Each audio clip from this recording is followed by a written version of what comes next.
Hey everybody, this is the History of Chemistry Timeline worksheet, and we're going to take some time and go over the contributions and people who have done good work in chemistry since the time of the Greeks and the Romans here. So we will look here at 400 BCE.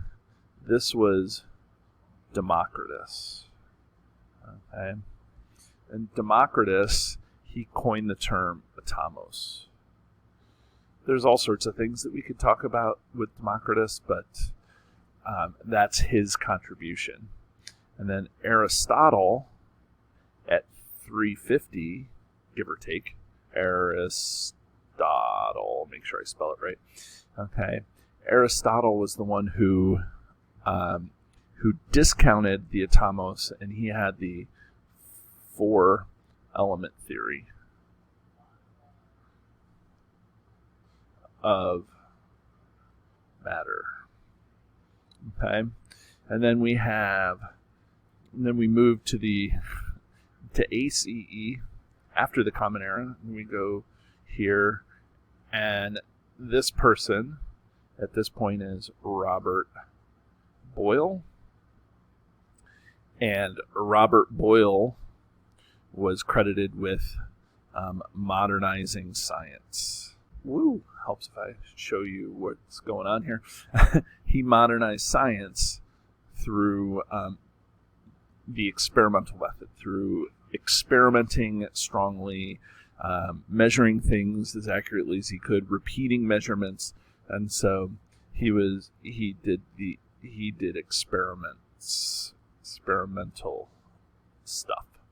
Okay, and then 1803 is really where life begins here for chemistry, and this is John Dalton.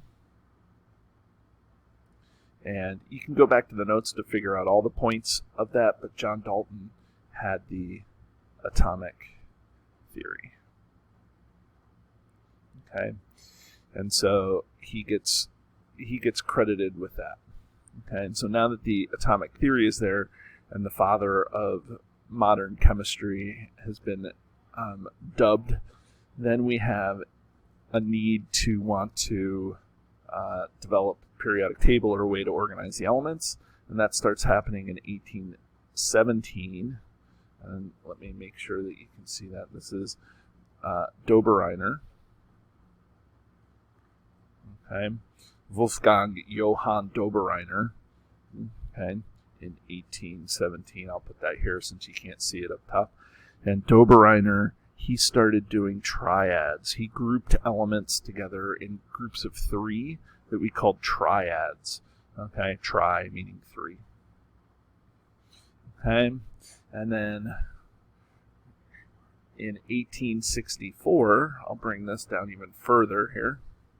1864, we have Newlands, who comes along, okay, and he develops octaves, and that's still not quite right. Here, I'll put 1864, okay, and so it doesn't quite help for the periodic table. So these two guys here are periodic table guys, Dobereiner and Newlands, and then in 1869, we get Dmitri Mendeleev. And Dmitri Mendeleev, he is the father of the periodic table. And so he's the one who develops the periodic table initially, based on probably Newland's work and based on other people's work, but he bases it on properties, and he groups elements with the same properties together into families, and that's called the periodic law. Okay, and the brilliance of his periodic table is that he left spaces for undiscovered elements, and then they found the elements, and shockingly, it all kind of fit perfectly like the way that he said it was going to work. Okay. And so now, by 1897, turn of the century, 1900, right? Now we're starting to develop better and better technology. So a guy by the name of J.J. Thomson, let me make sure you can see that. J.J. Thomson comes along, and he does the cathode ray tube experiment. Okay, and that through that he discovers the electron. And I put the symbol for electron there, and we don't want the symbol, so that's the symbol for electron. So we'll put electron like that. Okay, and then in 1809, we have a guy by the name of Ernest Rutherford come along. Okay, and Ernest Rutherford did the gold foil experiment.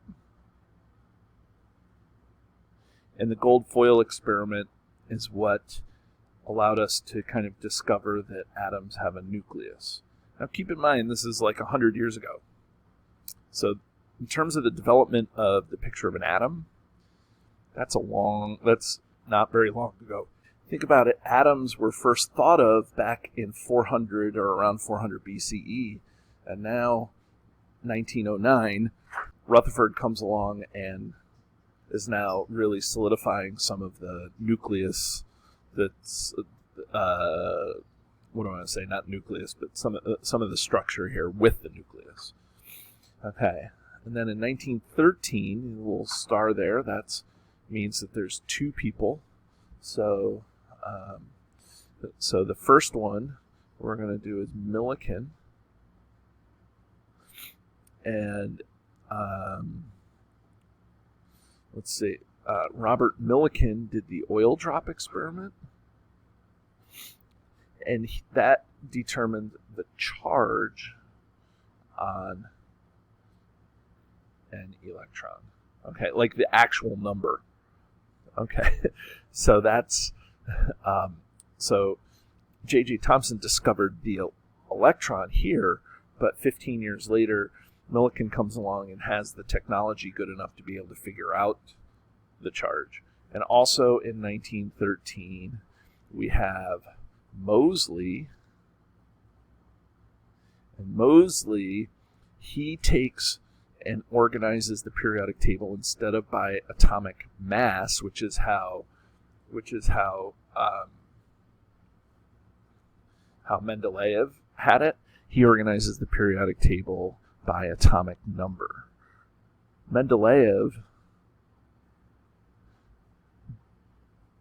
okay, the periodic table organized by atomic number. Mendeleev didn't know about atomic numbers, and so Moseley did research in atomic numbers and modified the periodic table. Okay, and then in 1921, a guy by the name of Niels Bohr came along, and he solidified the actual structure, and we actually call it the Bohr model. Okay, not Bohr mold, Bohr model, and this is kind of like the solar system model. Okay, and the solar system model is where the electrons circle around a nucleus that's in the middle. Okay, and then only 5 years later, a guy by the name of Erwin Schrödinger comes along. Okay, so Schrödinger. Okay, and he comes up with the electron cloud model, and that's the best model, and that's the current model that we have, and it's almost 100 years old. So Schrödinger with the electron cloud model, which has a nucleus, and then it has the electrons not moving in specific orbits, but kind of moving in a cloud around the nucleus in different kind of levels this way. And then lastly, which is interesting, but the last thing is this, where we have a guy by the name of James Chadwick who discovered the neutron. And he did that because there was some weird calculations going on, and people didn't know that the neutron existed, really. And then, so he did some stuff, and eventually found that the weird mass in the nucleus of an atom is based on this particle called a neutron. And he did that with something that they call the beryllium experiment. Okay? So that's a review of all the people and what they did, and what if they have a scientific experiment, that's the experiment that they did too. Okay? Have a great day, everybody.